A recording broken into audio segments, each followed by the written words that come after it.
So do we want to go down you want me to ask the questions and you can listen to the responses? Is that okay with everybody if I ask the questions? Okay. To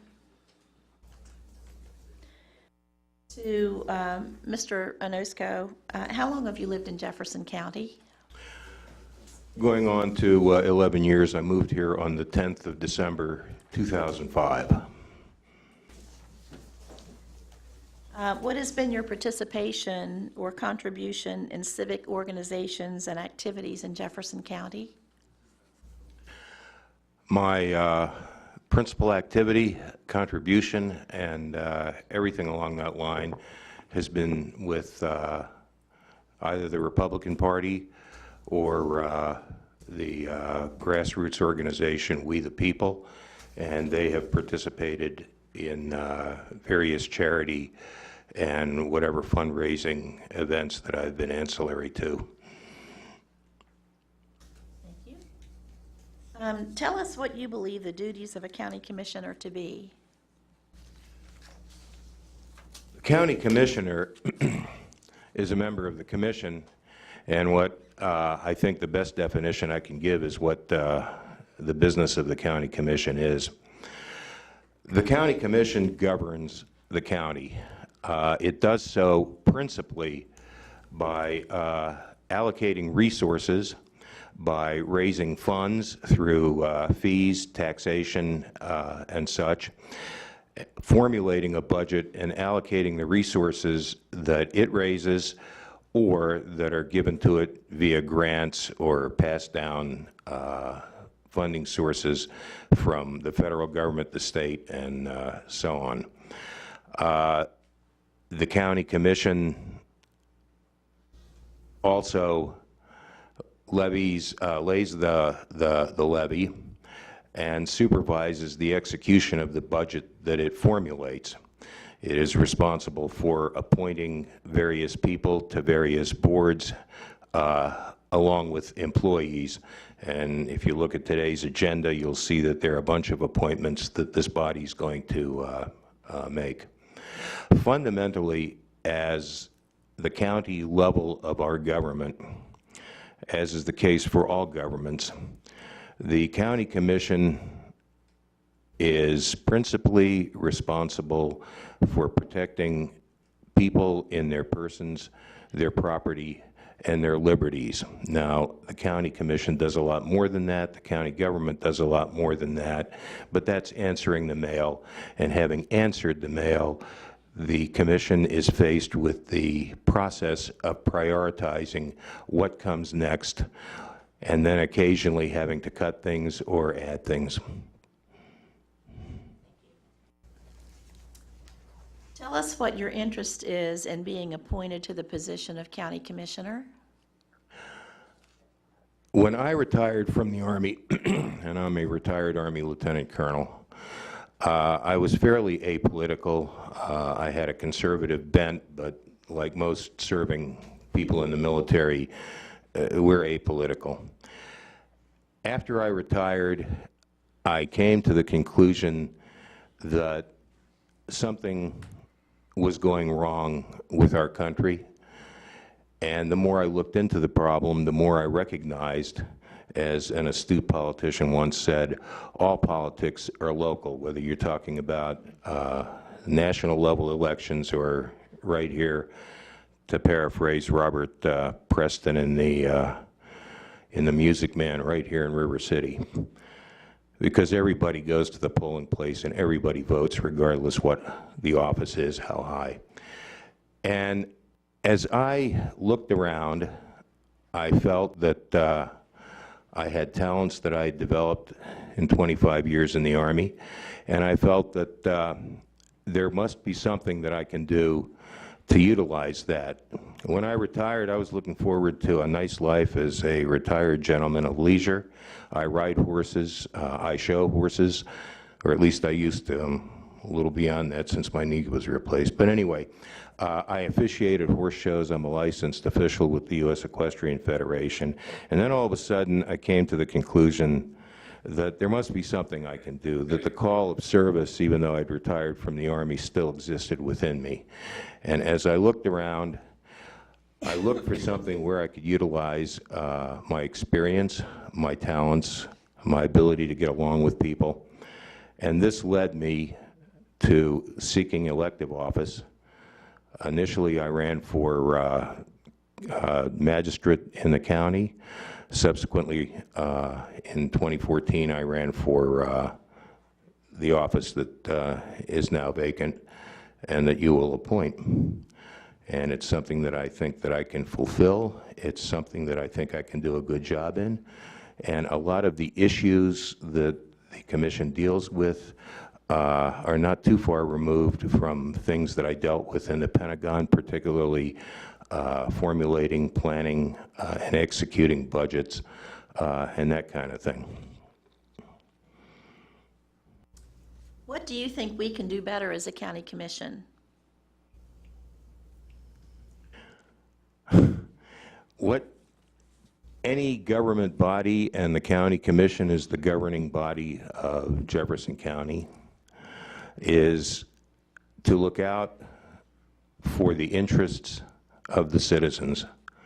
Since the principal, or not the principal, but since a main function and one that occupies a lot of time of the commission deals with the budgeting process, and since all the monies, one way or another, that you allocate and dispose of are really the taxpayers' money, the best thing that the county commission can do is to exercise responsibility in terms of keeping budgets limited, in terms of making sure that the county is spending money appropriately, and that the activities that the county engages in are those that are supported by the people, but just as equally are the minimal functions that are required in order to effectively govern the county. What would be your priority if you're appointed to this position? As I said earlier, the purpose of government is to protect people in their persons, property, and their liberties. So the first thing as a priority would be to ensure that county law enforcement agencies, fire, rescue, are adequately funded to perform their missions in the most efficient way possible. Now, having sorted that out, there are all sorts of activities, whether it's funding through grants, various arts and cultural activities, things of a historical nature. I mean, even something that occupied this body's time several years ago in terms of the architectural visage, if you will, of the courthouse and the various plans and that kind of thing. So what would be my priorities? I majored in history in college. I am interested in historical preservation. I think that a county such as ours has the opportunity for economic growth and economic development, because with economic growth comes a larger revenue base, which in turn decreases the burden across the board. The more money you have coming in, the less you have to pinch people for money. So continuing the efforts of this body in terms of economic expansion would be a high thing in my priorities. What is your vision for the future of Jefferson County? When I retired from the Pentagon, I lived inside the Beltway. I have horses. As urban sprawl continued to move out and out through Fairfax and Loudoun counties, I ended up keeping my horses at the Shotwell Farm on Earl Road, and then driving back and forth from Oakton here just to ride my horses. And I came to the conclusion that that's stupid. And when my wife got into a position to where she could work from home, we pulled up stakes and bought a house off of Marlow Road in the Schaefer's Crossing area. I moved here specifically because it is within commuting distance of Baltimore, of Washington, D.C., and I have occasion to go into town now and again, but at the same time, here I am in one of the most beautiful and scenic areas, frankly, in the world. I mean, it takes my breath away to go across the Potomac River and look at Harper's Ferry. There are few places in this world that that do that. So my vision for this county is to affect the balance between the natural beauty that with which we are blessed, along with providing the economic base to maintain ourselves competitively with surrounding counties. In other words, I would hate to see this turn into another Fairfax County, yet at the same time, I recognize that we do need economic growth and development. So my vision would be a combination of both the beautiful vistas that we have, along with some sort of organized and managed way of increasing growth. A friend of mine once said, well, you know, if you want to see stuff run amok, just go up to Berkeley County and drive around there. I don't want to emulate Berkeley County. Because you applied to be appointed to this position, you've obviously given this appointment a great deal of thought. Do you understand the time commitment as a county commissioner? Absolutely. As all of you know, I followed you very closely for a considerable period of time prior to running for this office. And I'm well aware not only of the meetings that occur, but of the liaison that occurs between the commissioners and all the other bodies that in one way or another are either directly responsible to the commission or funded in one way or another by the commission. And I recognize that these are volunteer boards. People work for a living, and I recognize that most of these people meet in the evenings during the week. What do you see and the biggest challenge that you would face, I guess, what do you see as the biggest challenge that you would face as a county commissioner? Well, when I lost the primary election in 2014, I stopped following you all as closely as I had been. So I think my biggest immediate challenge would be to get up to speed on what's gone on in the past 2 years. But that is specifically content related, because the way you go about doing things and what it is that you generally do is something that I'm still very familiar with. What is your position on developers paying their fair share for county infrastructure? For example, sewer expansion being provided by the Jefferson County Public Service District.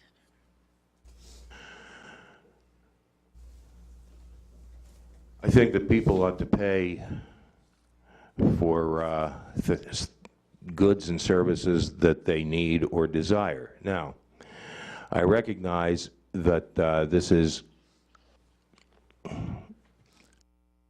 it's sort of a moving target. In principle, I would say if you come in here, then you pay your fair share and make sure that everything works right. I also think that if we are going to encourage businesses to come here, there needs to be some sort of give and take established such that our county becomes attractive for them to move here, as opposed to, say, Washington County or Loudoun County or Frederick County. In this regard, I recognize that there needs to be a way of working something out that makes it attractive. Now, this could be a sliding scale where ultimately, after a number of years, this resolves itself equitably. It may not be, and every situation is individual in this regard. But overall, my philosophy would be to try and do whatever I can to ease the tax burden on the people. And if that means cutting a break or something like that initially in order to do so, that would entail. In other words, I'm not looking at this as some theoretical doctrinaire type of thing. What I want to do is make this place attractive for the purpose of easing tax burdens on people. Once again, the more revenue you have coming in, the less of a tax burden you have to impose on the citizens. Thank you.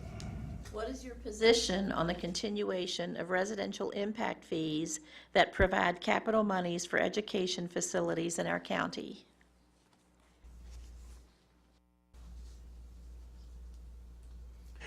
When I was following this closely 2 years ago, the issue came up about commercial impact fees and residential impact fees.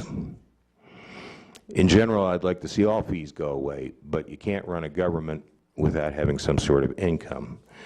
Now, at the time, commercial impact fees were reduced to, I think, some notional fraction. There wasn't that much coming in. In other words, the commercial impact fees were not providing that much of a source of income. And this body rightly decided to reduce the commercial impact fees, and the individual property impact fees remain the same. Now, I've talked to a lot of people who sit there and say that the individual property impact fee is too high, is prohibitive. This is something that I would have to look at very seriously. I do know that there have been many new homes and developments built since I moved here 10 years ago. And once again, it's a sort of situation where everything is tied together. If we have businesses or entities, commercial, moving into this area, this spurs growth in housing, and the one has to be equitable with the other. You're not going to get somebody to work out here and then go beltway bashing all the way back into Montgomery County or Fairfax County or whatever. So the one follows the other. I think my approach would be to determine if the individual residential impact fees are really a showstopper in terms of having people move out here or not. And my sort of null assumption going into a situation would be the less fees, the better, and then you have to fund the government, so there's a break point there.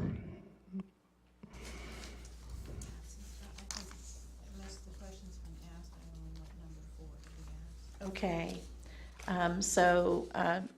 Every commissioner had the opportunity to submit questions to Sandy, and she compiled the list, so we have some duplication, so we're going to move on to the final question. So let me cross. Explain your understanding of the Open Meetings Act and your authority as one of 5 commissioners. My authority as one of 5 commissioners is precisely that. I am one of 5, and all of the commissioners are equal for the purposes of running meetings and whatever. The president of the commission presides. Otherwise, the president of the commission is, to use the Latin phrase, primus inter pares, or in other words, first among equals. The open meeting is such that you cannot have a quorum of commissioners, in this case 3, or in our case 3, making a decision at somebody's house or at some other place, and then coming here and presenting the public with a fait accompli. Regardless of the social nature of the meeting, commissioners have to be very careful that all commission business is done in a forum where the public can observe. Thank you. I think I've hit them all. Walt? Yeah, I have a question that's been generated because of listening to Peter's answers. And Peter, it's going to be the toughest question you got. Before I ask it, I want to make a comment. And that is that when Peter ran 2 years ago, Peter did his homework, in my opinion, which was he attended each and every county commission for a full year. And that's when we were meeting once a week. And I give you kudos for that. You learned what the issues were. Your interest was highlighted by it, and you continued on. And quite frankly, we expected you to win the election back then. There is a heinous group within the Republican Party known as the Liberty Political Action Group. I have received emails from several of those as individuals, and I think as a group, they have supported you. That implies to me that they think you're part of their group. So my question to you is, please give me your views of the Liberty Political Action Group, and do you support any of the actions they have taken in the past year?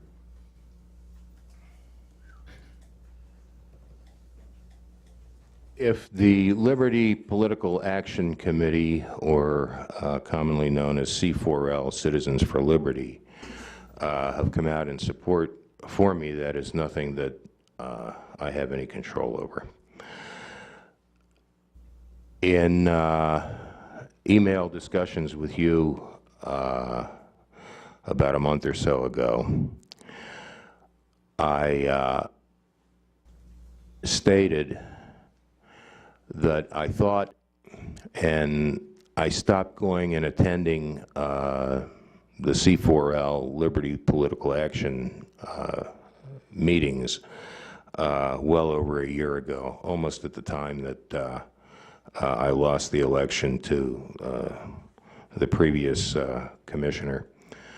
Because the more I attended, the more nihilistic it seemed that that they were moving. In other words, they were extremely good at protesting various things, sort of like the Queen of Hearts in Alice in Wonderland, off with their heads.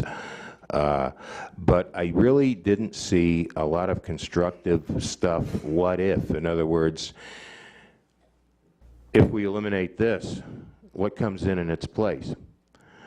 And you can't be against everything all of the time. I think modern psychologists would even say that that's a sign of some sort of mental imbalance. So the more I sort of saw them wildly indignant against everything. In other words, they had a very narrow, or still have, to the best of my knowledge, a very narrow view of what should and shouldn't be. And the more people disagreed with them, even people that should philosophically have been their allies, the more prone they were to want to say, well, off with their heads. And my thinking is that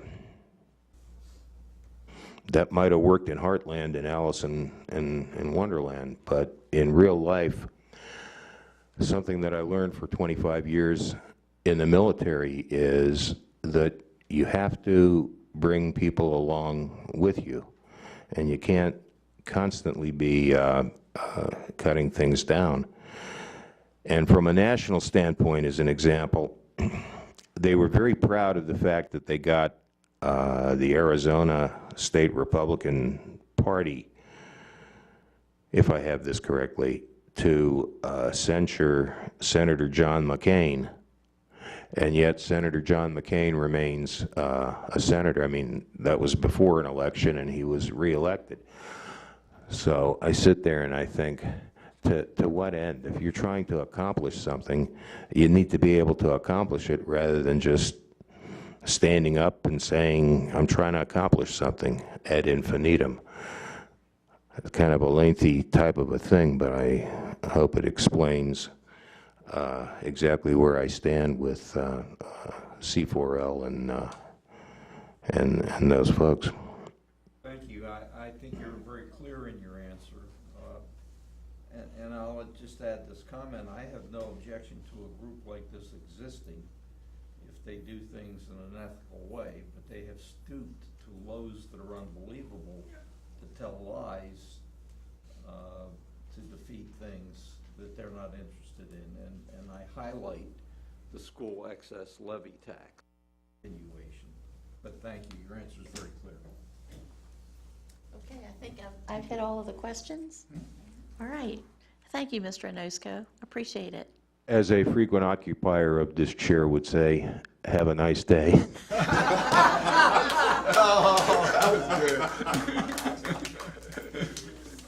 Okay. So we're going to take a break while we're waiting for the next person to come over.